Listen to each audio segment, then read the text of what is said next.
Good morning all of you. Today we are discuss about evolutions. अब evolution होता क्या है अपना? इवोल्यूशन अपना डिपेंड है किसके ऊपर? प्रेजेंट कंडीशन के ऊपर।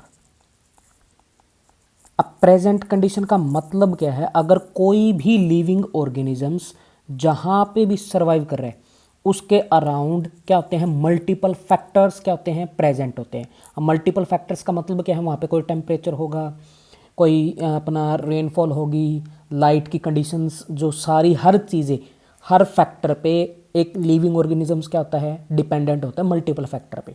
अब वो मल्टीपल फैक्टर किसके अंदर आते हैं? अपने प्रेजेंट कंडीशन के ऊपर। समझ में चीज़? अब जो भी इवोल्यूशन है, इवोल्यूशन किस पे प्रेजेंट डिपेंडेंट? अपना प्रेजेंट कंडीशन पे। प्रेजेंट कंडीशंस के अकॉर्डिंग ही ऑर्गेनिज्म अपने अंदर क्या लेके आता है? चेंज लेके आता है। अब इवोल्यूशंस का मतलब क्या हो गया? इवॉल्व। अब इवॉल्व अगर कोई भी ऑर्गेनिजम्स अगर अपने अंदर चेंज लेके आएगा तो उसको हम क्या बोल रहे थे? इवॉल्व बोल रहे थे। अब इवॉल्व का मतलब क्या है? To become better with time. कोई भी ऑर्गेनिज्म टाइम के अकॉर्डिंग क्या होता जाए? बेटर बनता जाए। अब बेटर कब बनेगा? किसके अंदर चेंज आने की वजह से वो ऑर्गेनिज्म बेटर बनता जाता है? अब वो चेंज किसके अंदर आता है? डीएनए के अंदर। अब डीएनए के अंदर चेंज आएगा तो टाइम टू टाइम क्या आता जाएगा? वो ऑर्गेनिज्म अपनी प्रेजेंट कंडीशन के अकॉर्डिंग क्या होगा? बेटर बनता जाएगा। अब वो डीएनए के अंदर जो चेंज आने लग रहा है वो डीएनए के अंदर कैसा चेंज होएगा? Permanent change. परमानेंट चेंज आई समझ में? अब जो इवोल्यूशन अपनी प्रेजेंट कंडीशन पे क्या हो गया? डिपेंडेंट हो गया। और टाइम के अकॉर्डिंग क्या बनता जा रहा है? ऑर्गेनिज्म बेटर बनता जा रहा है। अब वो बेटर बनता जा रहा है तो चेंजेस किसके अंदर आए? डीएनए के अंदर। अब डीएनए के अंदर कैसा चेंज है? वो परमानेंट चेंज। अब डीएनए के अंदर जो चेंज आ रहा है वो अपना 1-2 साल के अंदर तो आएगा नहीं। अब वो जो चेंज आ रहा है डीएनए के अंदर, वो जो इवोल्यूशन हो रहा है वो पूरी की पूरी प्रोसेस होने के लिए कितना है? हजारों साल या लाखों साल लग जाते हैं। तो जो अपना इवोल्यूशन है, इवोल्यूशन कैसी प्रोसेस होगी? अपनी टाइम टेकिंग प्रोसेस। आई समझ में? अब हजारों लाखों साल लगते हैं एक ऑर्गेनिज्म के अंदर क्या आने में? इवोल्यूशन होने में। समझ में आई? उसके डीएनए के अंदर परमानेंट चेंज आने में। अब जो प्रॉपर डेफिनेशंस क्या है अपनी इवोल्यूशंस की वो देखते हैं। अब इवोल्यूशंस की प्रॉपर डेफिनेशंस क्या होगी? देखो, इवोल्यूशन इज द ग्रेजुअल। अब ग्रेजुअल्स का मतलब क्या है? Slow process. एक तो अपना जो डीएनए के अंदर क्या होएगा? स्लो चेंजेस आएंगे और टाइम टेकिंग प्रोसेस है ये। समझ में चीज़? ग्रेजुअल्स, टाइम टेकिंग या स्लो जो चेंज आते हैं वो चेंज कैसे होते हैं? अपने परमानेंट चेंज। आई समझ में? जो इवोल्यूशन है ग्रेजुअल है, परमानेंट चेंज है किसके अंदर? इन दी जीनोम। अब जीनोम को हम क्या बोल सकते हैं? डीएनए। अब डीएनए के अंदर परमानेंट चेंज आएंगे और धीरे धीरे क्या होता जाता है? वो चेंज आता जाता है किसके अंदर? Of an organism. Of an organisms which means, या विच अक्कर्स लिख दो चाहे, which occurs on the basis of present condition. आए समझ में? अब जिस भी ऑर्गेनिज्म के अंदर जो परमानेंट चेंज आ रहा है डीएनए के अंदर, वो परमानेंट चेंज जो आएगा वो किसके बेसिस पे आएगा?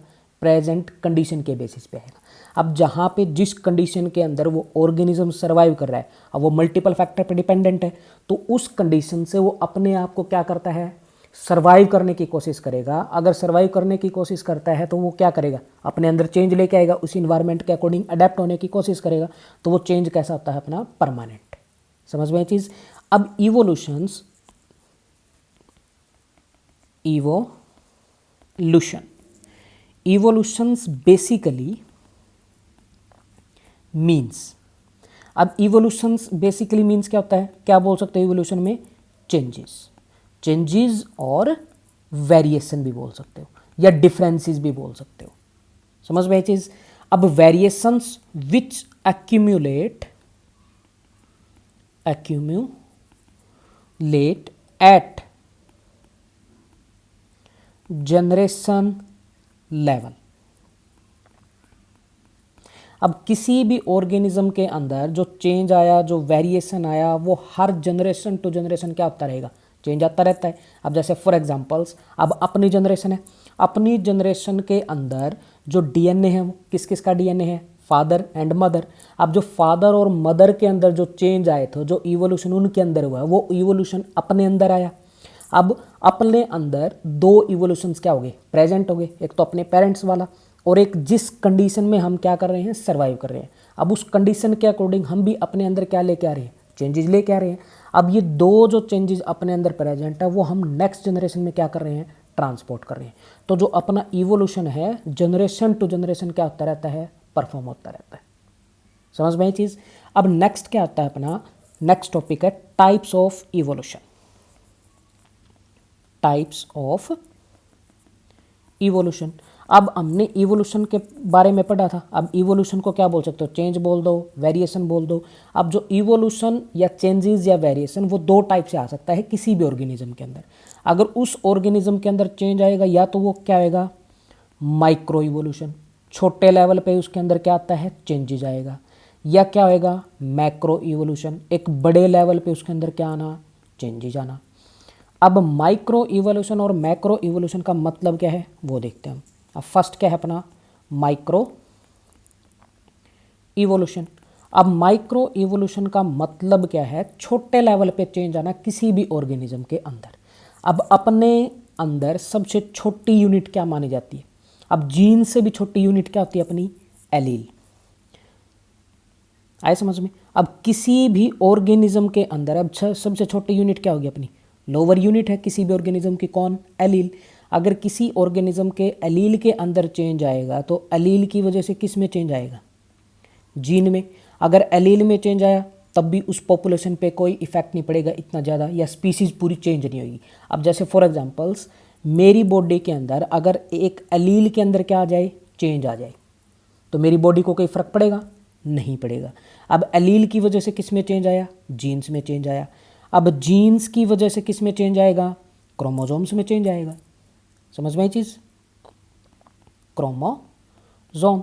अब क्रोमोजोम्स में अगर चेंज आएगा, तो क्रोमोजोम्स की वजह से किस में चेंज आएगा, सेल में। अब मेरी बॉडी के अंदर अगर एक सेल के अंदर क्या आ गई, चेंजेज आ गई या म्यूटेशन हो गया, तो उसकी वजह से अपनी बॉडी का खुद का क्या होता है, इम्यून सिस्टम होता है, तो उस अपनी बॉडी उस सेल को क्या कर देगी, मारना स्टार्ट कर देगी, मार देगी उसको। अब अपनी बॉडी के अंदर हजारों सेल्स क्या हो जाती है, एक टाइम पे मर भी जाती हैं और पैदा भी होती है, तो हमें पता भी नहीं चलता उस चीज़ का। तो माइक्रो इवोल्यूशन का अपनी बॉडी पे कोई इफेक्ट नहीं पड़ता इतना ज़्यादा। समझ में चीज़। अब सेल के अंदर अगर चेंज आएगा, तो सेल की वजह से किस में चेंज आएगा, टिश्यू में। और टिश्यू की वजह से क्या चेंज आएगा, ऑर्गन। अगर ऑर्गन चेंज होएगा, तो ऑर्गेनिज्म के अंदर भी क्या आएगा, चेंजेज आएगा। अब ऑर्गेनिज्म में चेंज आएगा, तो उस ऑर्गेनिज्म की कोई पॉपुलेशन होगी, तो उस पूरी पॉपुलेशन के अंदर क्या आ जाएगा, चेंज आ जाएगा। अब माइक्रो इवोल्यूशन के अंदर छोटे लेवल पे चेंज हुआ है। अब किसी भी पॉपुलेशन के अंदर अगर इवोल्यूशन होगा, तो वो पॉपुलेशन पे ही इफेक्ट पड़ेगा, उसकी पूरी कंप्लीट स्पीसीज पे क्या नहीं होएगा, इफेक्ट ही नहीं होएगा। समझ में ये चीज़। अब मान लिया फॉर एग्जांपल्स, अब अपना यहाँ पे कोई एक एरिया मान लो, या कोई एक सिटी मान लो। अब एक सिटी के अंदर अगर पूरी पॉपुलेशन के अंदर अगर क्या आ जाए, चेंज आ जाए, उस सिटी में पूरी पॉपुलेशन एकदम से उनका डीएनए चेंज हो जाए, तो पूरी होमोसैपियन जो स्पीसीज उस पर इफेक्ट पड़ेगा, नहीं पड़ेगा। एक छोटी वो क्या है, एक माइक्रो इवोल्यूशन का क्या है, एक एग्जाम्पल है। अब माइक्रो इवोल्यूशन के बारे में स्टडी किसने किया था, दो साइंटिस्ट हैं जिन्होंने माइक्रो इवोल्यूशन के बारे में स्टडी किया था। फर्स्ट तो कौन, अपना सीवॉल, सीवॉल राइट, आई समझ में। एंड सेकंड साइंटिस्ट कौन, अपना हार्डी वेनबर्ग। इन्होंने ही स्टडी किया था किसके बारे में, माइक्रो इवोल्यूशन के बारे में। अब माइक्रो इवोल्यूशंस की प्रॉपर डेफिनेशन क्या होगी, वो देखते हैं। अब माइक्रो इवोल्यूशन एक छोटे लेवल पे चेंजेज है, तो इसको क्या बोल सकते हो, चेंजेस दैट अक्कर एट और बिलो पॉपुलेशन लेवल। अब माइक्रो इवोल्यूशन के अंदर क्या होएगा, या तो पॉपुलेशन लेवल से नीचे चेंज रहेगा या पॉपुलेशन लेवल तक चेंज आएगा, उसमें माइक्रो इवोल्यूशन में स्पीसीज पे कोई इफेक्ट नहीं पड़ेगा। समझ में आई? तो सेकंड पॉइंट क्या लिखोगे, no change in species, species के अंदर कोई भी चेंजेस नहीं आएगा। तो स्पीसीज अपनी कैसी रह जाएगी, स्पीसीज रिमेन्स द सेम। आए समझ में? ये था अपना माइक्रो इवोल्यूशन।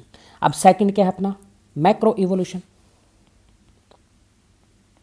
मैक्रो इवोल्यूशन, अब मैक्रो इवोल्यूशन का मतलब क्या है, एक बहुत बड़े साइज पे क्या आना, इवोल्यूशन होना या चेंजेज आना, उसको क्या बोलोगे, मैक्रो इवोल्यूशन। अब बहुत बड़े लेवल का मतलब क्या है, मान लिया एक पूरी स्पीसीज के अंदर क्या आ जाए, चेंज आ जाए। अब स्पीसीज अपना मैक्रो इवोल्यूशन के अकॉर्डिंग क्या है, लोअर है, सबसे नीचे वाला है। अगर स्पीसीज के अंदर अगर चेंज आएगा तो उसकी वजह से उसका जिन्नस भी क्या हो जाएगा, चेंज होएगा। अब जिन्नस में चेंज आएगा तो उसकी फैमिली भी क्या हो जाएगी, चेंज हो जाएगी। अगर फैमिली चेंज होएगी तो उसका ऑर्डर भी क्या हो जाएगा, चेंज हो जाएगा। अगर ऑर्डर चेंज हुआ तो उसका डिवीज़न या फाइलम वो भी क्या हो जाएगा, चेंज हो जाएगा। आई समझ में? अगर फाइलम और डिवीज़न में चेंज आएगा तो उसका किंगडम भी क्या हो जाएगा, चेंज हो जाएगा। आई समझ में? अब जो किंगडम है वो क्या है अपना, हाईएस्ट पोजीशन पे है।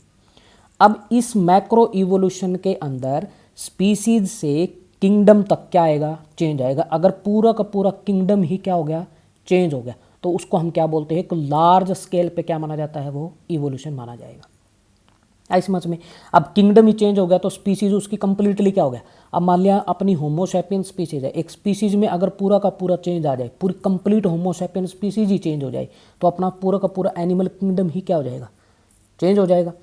अब इसका मतलब क्या है, प्रॉपर डेफिनेशन क्या होगी मैक्रो इवोल्यूशन की। मैक्रो इवोल्यूशन में क्या लिखोगे, चेंजेस दैट अकर एट और अबव, बिलो नहीं, अबव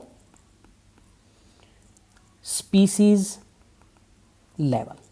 अब मैक्रो इवोल्यूशन के अंदर स्पीसीज से लेके या स्पीसीज से ऊपर तक क्या आएगा, चेंज आता रहता है उसकी ऑर्गेनिज्म में के अंदर। समझ में आई? अब अगर स्पीसीज क्या हो जाएगी, अब इसमें पूरा मैक्रो इवोल्यूशन के अंदर स्पीसीज क्या होगी, पूरी की पूरी चेंज ही होगी, स्पीसीज चेंजेस। आया समझ में? अब जो अपना मैक्रो इवोल्यूशन के बारे में स्टडी किसने किया था, इसमें दो साइंटिस्ट अपने, कौन कौन से, एक तो क्या था लैमार्क एंड सेकंड क्या था डार्विन। अब लैमार्क और डार्विन ने ही किसके बारे में बताया था, मैक्रो इवोल्यूशन के बारे में स्टडी किया था फर्स्ट टाइम। समझ में चीज़?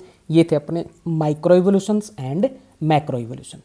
अब अपना फर्स्ट साइंटिस्ट कौन सा है इवोल्यूशंस के बारे में स्टडी करने वाला, लैमार्क। अब लैमार्क के बारे में देखते हैं।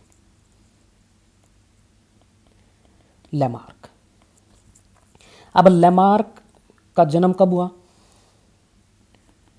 1 अगस्त 1744 के अंदर, और इसकी डेथ कब हुई, 18 दिसंबर 1829 के अंदर।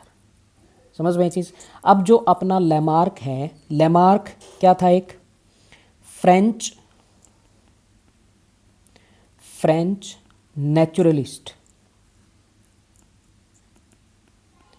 और क्या है ये, सोल्जर, और क्या है बायोलॉजिस्ट। आए समझ में? और क्या है ये, एकेडमिक, एक टीचर का भी काम करते थे जो अपने लैमार्क हैं वो। आई समझ में? अब लैमार्क ने फर्स्ट टाइम एक टर्म दी थी जिसको बोलते हो इनवर्टिब्रेट।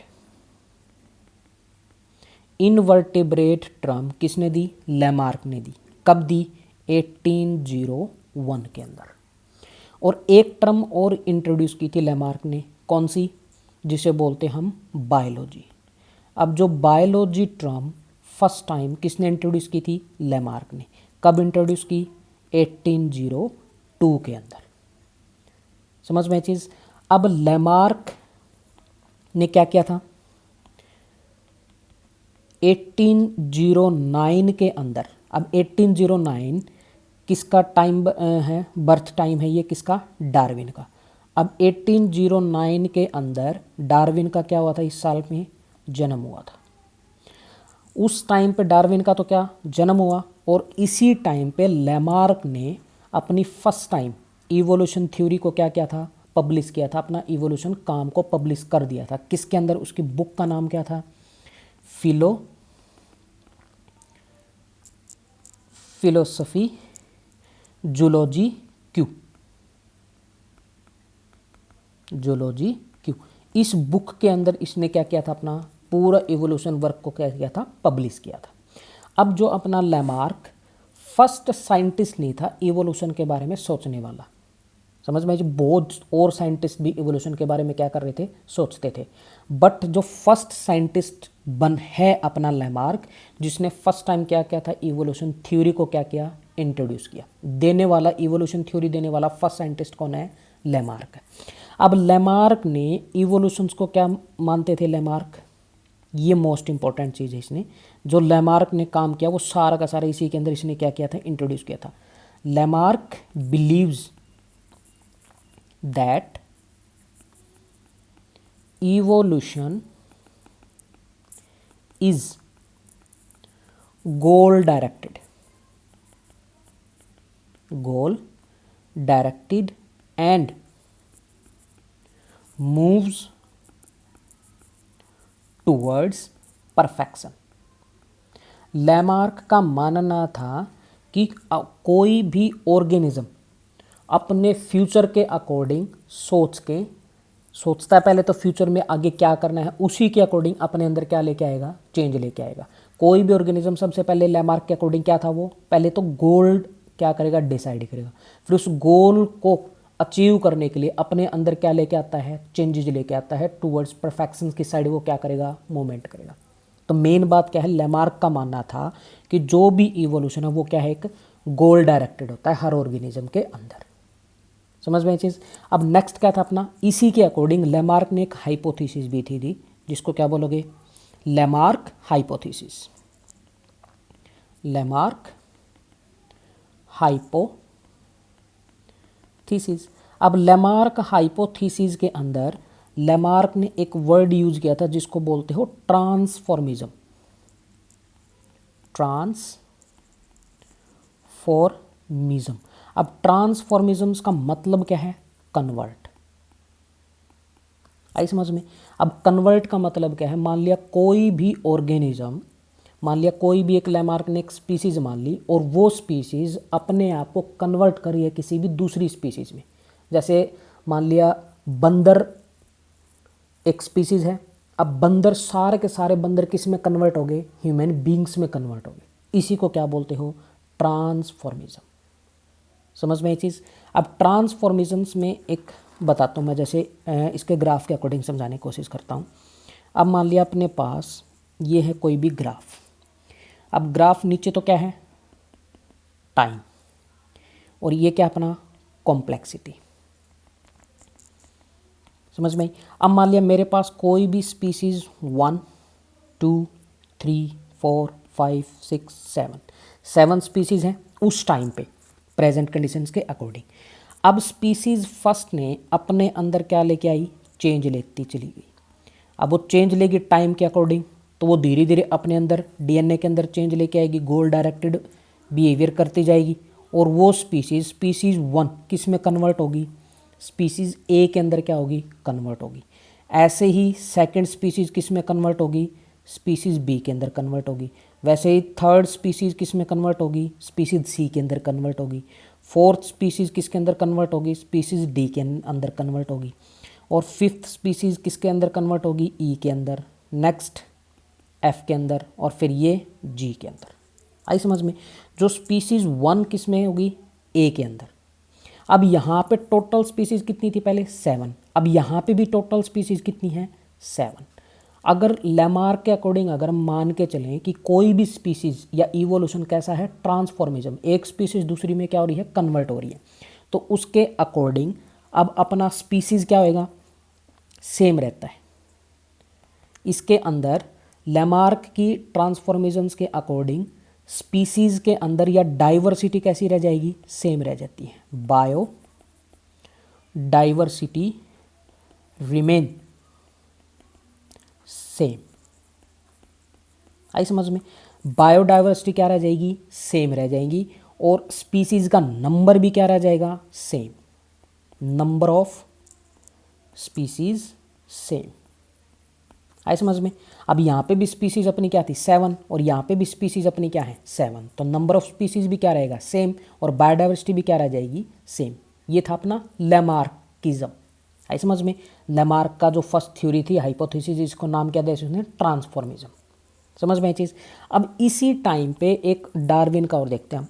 नेक्स्ट एक थ्योरी और आती है अपनी हाइपोथेसिस में, जिसको बोलते हो डार्विन हाइपोथेसिस।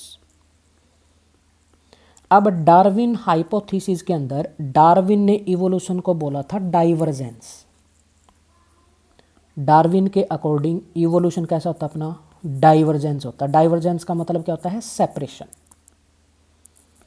अब मान लिया एक स्पीसीज के अंदर अगर वो रिप्रोडक्शन कर रही है, रिप्रोडक्शन करती जा रही है, जनरेशन टू जनरेशन, उसके अंदर थोड़ा थोड़ा क्या आता गया, चेंज आता गया, तो एक टाइम ऐसा आ जाएगा कि जो अपनी कॉमन स्पीसीज है वो क्या हो जाएगी, बिल्कुल ही अलग हो जाएगी।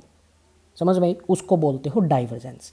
अब डाइवर्जेंस का मतलब क्या, इसने 3 टर्म यूज की थी। इसी को बोल सकते हो तुम क्लैड, और इसी को क्या बोल सकते हो, ब्रांच, और इसी को क्या बोल सकते हो, लिनिएज।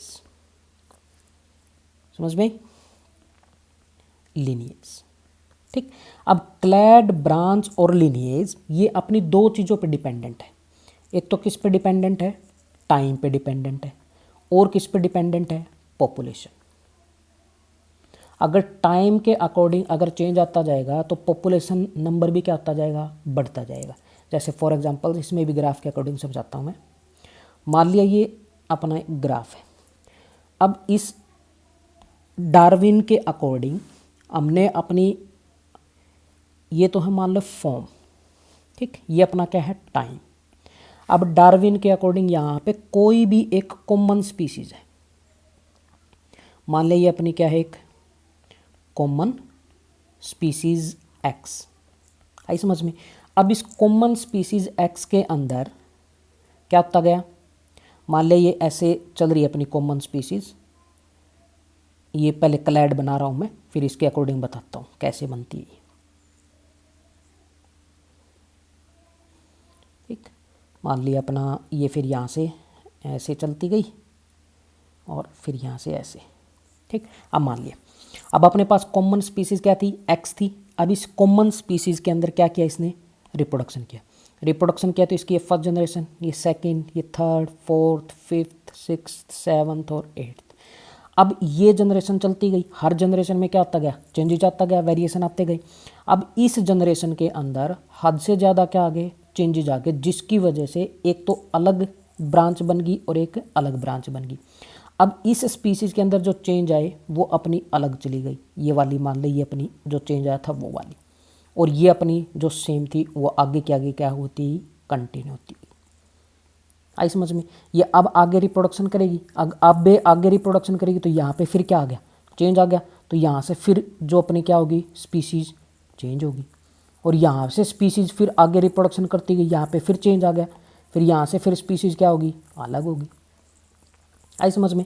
हर बार स्पीसीज के अंदर चेंज आता गया तो हर बार स्पीसीज क्या होती गई, डाइवर्ट होती गई। अब डाइवर्ट होगी तो अपनी कॉमन स्पीसीज के कारण यहाँ पे स्पीसीज कितनी होगी, मान लीजिए स्पीसीज अपनी ए है, ये अपनी बी, सी, डी, ई, एफ, जी। आई समझ में।